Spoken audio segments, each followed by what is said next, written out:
नमस्कार, मेरा नाम चार्ली है। आज हम पढ़ेंगे कलर बेसिक के बारे में। हाँ, मुझे पता है कब से इंतज़ार था इस चैप्टर के बारे में, कलर बेसिक्स। आज हम इसके बारे में एक एक चीज़ समझेंगे, किस प्रकार से हेयर कलर का सारा बेसिक स्ट्रक्चर तैयार किया गया है। कलर्स के बारे में हम पढ़ने से पहले सबसे पहले समझ लेते हैं कि कलर को हम क्या मानते हैं। कलर क्या है? तो कलर हमारे लिए सब कुछ है। अगर हम ध्यान से सोचें तो अगर हमारी लाइफ में कोई कलर ना हो तो सारी की सारी ज़िंदगी कितनी बेरंग हो जाती है। तो हम कलर को और कुछ नहीं तो दूसरे लफ्ज़ों में कलर को हम लाइफ कह सकते हैं। इसी प्रकार से लाइफ के साथ एक वर्ड हम जोड़ लेते हैं, colours of life. Colours of life का मतलब हुआ वो कलर जिससे ये लाइफ के कलर बने हैं। वो कौन कौन से कलर्स हैं? तो उसमें आते 3 कलर। पहला आता है ब्लू, दूसरा आता है रेड और तीसरा आता है येलो। ये तीनों को हम बोलते हैं कलर्स ऑफ लाइफ, या फिर आसान शब्दों में बोलते हैं प्राइमरी कलर्स। ये हैं प्राइमरी कलर्स, ब्लू, रेड और येलो। ये एक प्रकार की एक नेचुरल पिक्चर है। जो भी बनेगा इन तीनों कलर के कॉम्बिनेशन से बनेगा। और जितने भी मिलियंस ऑफ कलर हम आज के डेट में देखते हैं, हम महसूस करते हैं, हम जिनको हम हर रोज अपने जीवन में देखते हैं, वो सभी कलर्स इन तीनों कलर से ही मिलके बने हैं। कलर्स को आगे समझने से पहले हमें समझना होगा कलर पिगमेंट के बारे में। कलर पिगमेंट मतलब किस प्रकार के, किस साइजेस में ये पिगमेंट होते हैं। कलर पिगमेंट, बालों के अंदर कलर पिगमेंट्स 2 तरीके के होते हैं। एक होता है ग्रेन्युलर पिगमेंट और एक होता है डिफ्यूज्ड पिगमेंट। ग्रेन्युलर पिगमेंट मतलब कि वो मोटा वाला पिगमेंट जो बालों में पाया जाता है, और डिफ्यूज पिगमेंट वो पतला वाला पिगमेंट जो बालों में पाया जाता है। यहाँ मैंने मोटा और पतला इसलिए बोला क्योंकि हम 2 प्रकार के बालों पे अलग अलग बात कर रहे हैं। एक होता है ऐसा पिगमेंट जिसकी मात्रा भी ज़्यादा होती है, वो देखने में भी मोटा होता है और उसकी इंटेंसिटी भी ज़्यादा होती है, तो हम उसको काउंट करते हैं ग्रेन्युलर पिगमेंट में। और एक पिगमेंट ऐसा होता है जो देखने में भी पतला होता है, उसकी इंटेंसिटी भी कम होती है। आइए समझते हैं थोड़ा सा उसके डिफरेंसेस के साथ। जैसे कि ग्रेन्युलर पिगमेंट का पहला डिफरेंस आता है, ये साइज में बड़ा होता है, जैसे मैंने बताया big in size. Diffuse pigment अगर इसी की बात करें तो ये होते हैं स्मॉल, ये छोटे होते हैं साइज में। ग्रेन्युलर पिगमेंट की अगर बात करें तो ये बंच्ड अप होते हैं, ये इकट्ठे होते हैं। मतलब अगर किसी एक बाल के अंदर आप इसको देखेंगे तो सारे के सारे पिगमेंट्स एक साथ आपको इकट्ठे दिखेंगे। जबकि डिफ्यूज पिगमेंट जो होते हैं ये स्कैटर्ड होते हैं, फैले हुए होते हैं, दूर दूर होते हैं। ग्रेन्युलर पिगमेंट डार्क होते हैं कलर के अंदर, मैंने जैसा बताया ये कलर में डार्क होते हैं। और डिफ्यूज पिगमेंट लाइट होते हैं कलर के अंदर।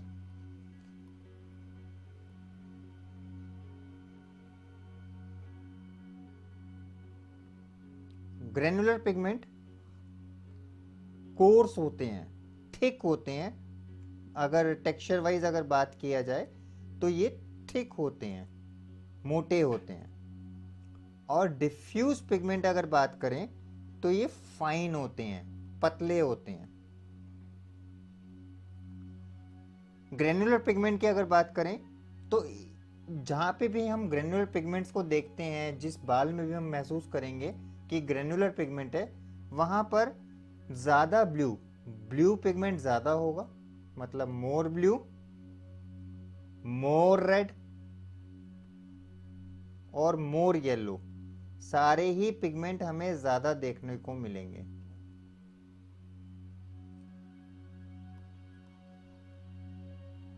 और डिफ्यूज पिगमेंट में अगर बात करें तो वहां पे ब्लू कम दिखेगा, मतलब लेस ब्लू,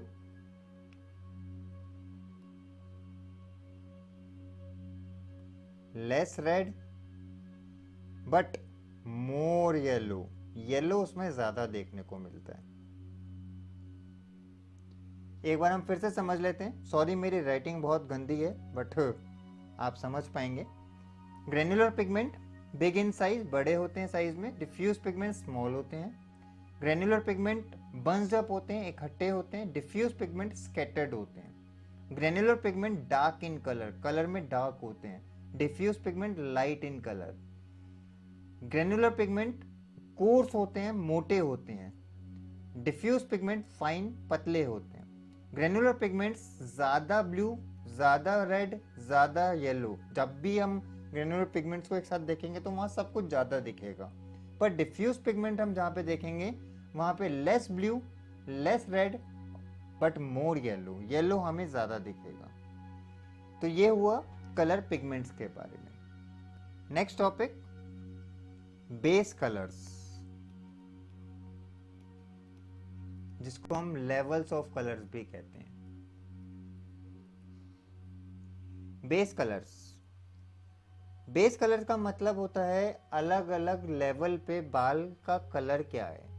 इस बात को समझने के लिए इस तरीके से समझिए कि जब साइंटिस्ट ने इस बात में सर्च करी कि बालों का रंग क्या है, तो उन्होंने सबसे पहले तो ये देखा कि blue plus red plus yellow, अगर इन तीन प्राइमरी कलर्स को मिक्स कर दिया जाए बराबर मात्रा में तो एक ही कलर बनता है जिसका नाम है brown. That is called brown.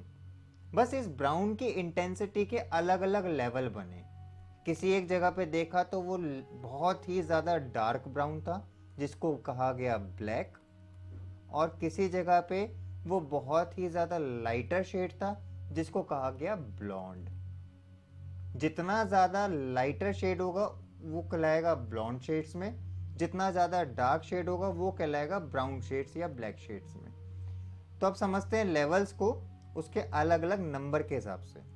Levels को नंबर्स के हिसाब से समझना इसलिए ज़रूरी है, आप इसको एग्जांपल के लिए समझें कि जब ये थ्योरी को साइंटिस्ट ने समझा उस टाइम पे किसी को भी किसी के नाम से या किसी भी कलर के हिसाब से बुलाना इसलिए ज़रूरी था क्योंकि अलग अलग लेवल पे अलग अलग कलर्स को उन्होंने देखा।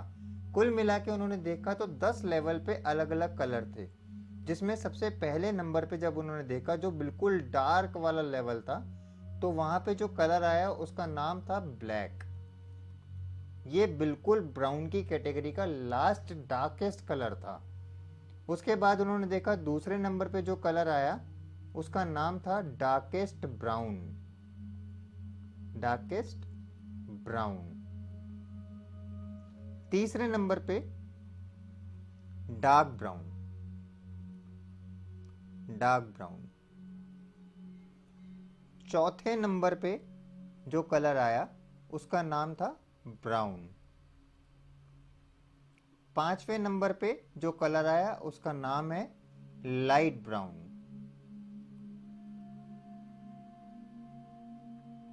छठे नंबर पे जो कलर आया उसका नाम है डार्क ब्लॉन्ड।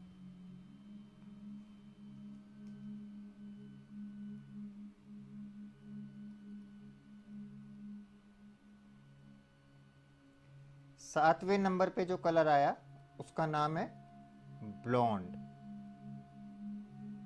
आठवें नंबर पे जो कलर आया उसका नाम है लाइट ब्लॉन्ड।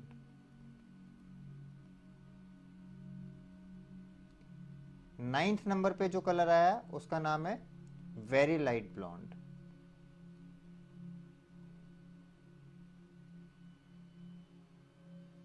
और 10th नंबर पे जो कलर आया उसका नाम है very very light blonde.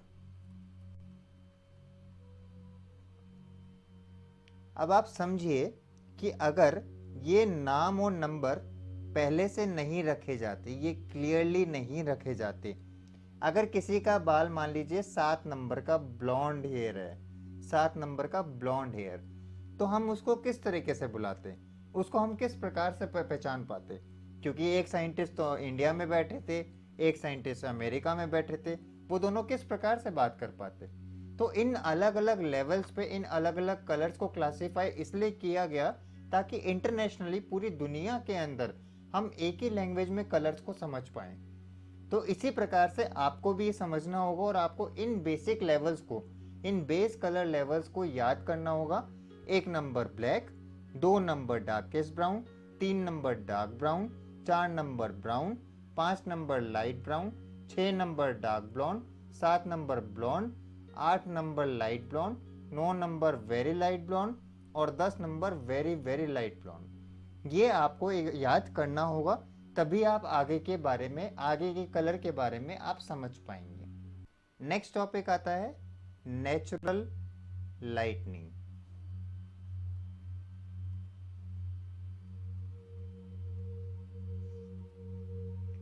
Natural lightning मतलब वो प्रोसेस जिससे बाल अपने आप रिलाइट हो जाता है, लाइट हो जाता है, जिसको आसान भाषा में नेचुरल ऑक्सीडेशन भी कहा जाता है। नेचुरल ऑक्सीडेशन, जहाँ पे बाल अपने आप ऑक्सीडाइज होकर लाइट हो जाता है, उस प्रोसेस को नेचुरल लाइटनिंग या नेचुरल ऑक्सीडेशन कहा जाता है। नेचुरल ऑक्सीडेशन के प्रोसेस में क्या होता है, आइए समझते हैं। नेचुरल ऑक्सीडेशन के प्रोसेस में 3 अलग अलग फैक्टर होते हैं, जैसे कि सबसे पहला फैक्टर है ह्यूमिडिटी। ह्यूमिडिटी को अगर आसान भाषा में हम बोले तो बोलते हैं नमी। नमी का मतलब पानी। हमने पहले एक चैप्टर में पढ़ा था कि पानी एक सबसे बड़ा कारण है जिसकी वजह से बालों के क्यूटिकल खुल जाते हैं। तो यहाँ पर भी ह्यूमिडिटी मतलब हवा में मौजूद नमी, जिसमें पानी होता है, वो ऑटोमेटिकली अपने आप ही, आप चाहें या ना चाहें, बालों के क्यूटिकल को खोल देता है। ओपन्स द क्यूटिकल, ये क्यूटिकल को खोल देता है। इसके बाद नेक्स्ट फैक्टर आता है विंड। विंड मतलब हवा।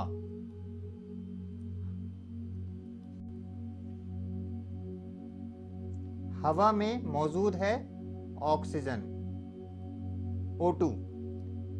हमने इस बारे में भी पहले पढ़ा था कि ऑक्सीजन जो होती है वो बालों के अंदर घुस के कलर के पिगमेंट्स को खाना शुरू कर देती है, उसको एब्जॉर्ब करना शुरू कर देती है। यहाँ पे हमारे साथ हो क्या रहा है, यहाँ पे ऑटोमेटिकली हवा में मौजूद ह्यूमिडिटी उन क्यूटिकल्स को खोल देती है, बालों के अंदर ऑक्सीजन फ्रीली एंटर करती है, घुस जाती है और अटैक करती है कलर पिगमेंट्स के ऊपर। ये अटैक करती है कलर पिगमेंट्स के ऊपर और कलर पिगमेंट्स को एब्जॉर्ब करना शुरू कर देती है, उसको खाना शुरू कर देती है, उसको ख़त्म करना शुरू कर देती है। जैसे जैसे कलर पिगमेंट्स ख़त्म होते हैं वैसे वैसे बाल प्रीलाइट होता जाता है। जैसे जैसे बाल प्रीलाइट होता जाएगा वैसे वैसे बाल का लाइटनिंग लेवल ऊपर बढ़ता जाएगा। इन सब चीज़ों के अलावा एक फैक्टर और होता है जिसको बोलते हैं हम सन। सन का मतलब सूरज। सूरज में हीट, गर्मी। इन सभी प्रोसेस के दौरान जब ह्यूमिडिटी क्यूटिकल को खोल रही होती है, ऑक्सीजन बालों के अंदर एंटर कर रही होती है और ऑक्सीजन कलर पिगमेंट्स को खा रही होती है, उस टाइम पे सन हीट की वजह से ये प्रोसेस एक्सेलरेट हो जाता है और तेजी से होना शुरू हो जाता है, जिसकी वजह से ऑक्सीडेशन का प्रोसेस फास्ट हो जाता है। इस प्रोसेस को बोलते हैं नेचुरल ऑक्सीडेशन, अपने आप बाल का प्रीलाइट हो जाना। मैं इसके लिए एग्जांपल दे सकता हूँ रोड साइड बैगर्स का। जो अगर आप देखते होंगे रोड साइड बैगर्स हैं, जो छोटे छोटे बच्चे हम देखते हैं कई बार रोड के किनारे बैगिंग कर रहे होते हैं, उनके बालों में अगर हम देखते हैं कई बार उनके बालों में जो कलर हमें दिखते हैं, हमें बहुत ज़्यादा प्रीलाइटेड कलर दिखते हैं। तो ऐसा नहीं है कि उन्होंने कोई हाईलाइट करा रखा है या फिर उन्होंने कोई कलरिंग प्रोसेस करा रखा है, वो सब कुछ एक नेचुरल ऑक्सीडेशन का रीज़न होता है। ऑटोमेटिकली उनका बाल प्रीलाइट हो गया है, प्रीलाइट होने के बाद वो बाल ऐसा दिख रहा है। प्रीलाइट क्यों हो गया है, इसके पीछे कारण है ह्यूमिडिटी, विंड एंड सन। इस प्रोसेस को बोलते हैं नेचुरल ऑक्सीडेशन। आगे बढ़ने से पहले हमें समझना होगा आज का एक गोल्डन रूल। उस गोल्डन रूल का नाम है final shade is equal to applied shade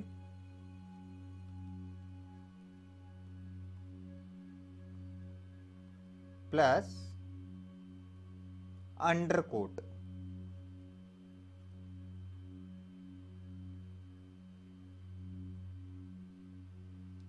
final shade is equal to applied shade plus undercoat. मतलब जो भी हमारे बालों पे फाइनल कलर आएगा उसका रिजल्ट इस बात पे डिपेंड करता है कि हमने क्या अप्लाई किया है और साथ में उस लेवल पे अंडरकोट क्या होगा।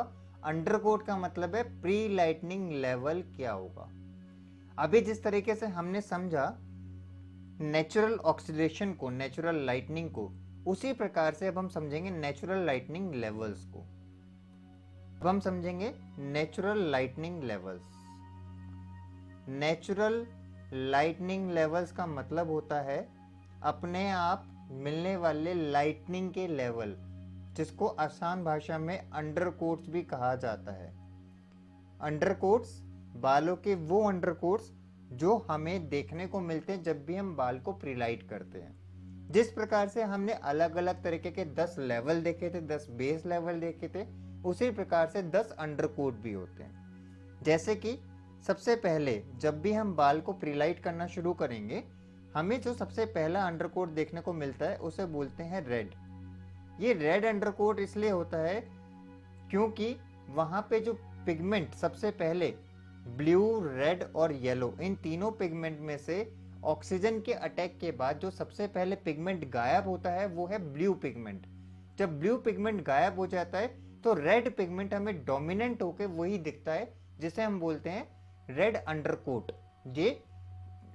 ये हमारा लेवल 1 का अंडरकोट है, दैट इज कॉल्ड रेड।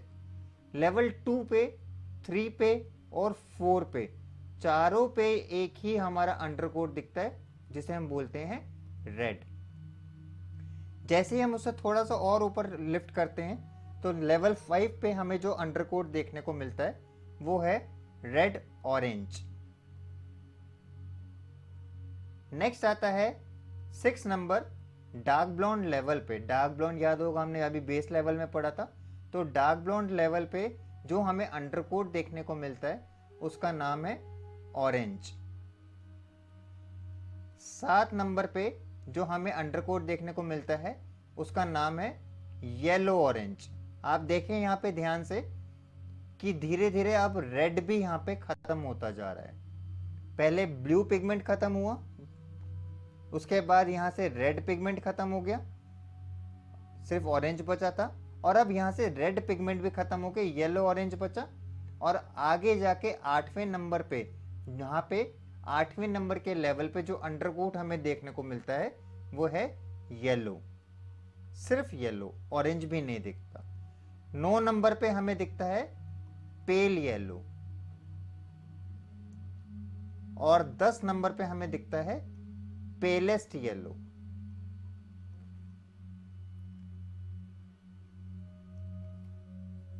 मतलब अगर हम इसको रिपीट करें, 1 नंबर से लेके 4 नंबर तक के अंडरकोट, 1 नंबर पे रेड, 2 नंबर पे रेड, 3 नंबर पे रेड और 4 नंबर पे रेड, 5 नंबर पे रेड ऑरेंज, 6 नंबर पे ऑरेंज, 7 नंबर पे येलो ऑरेंज, 8 नंबर पे येलो, 9 नंबर पे पेल येलो और 10 नंबर पे पेलेस्ट येलो।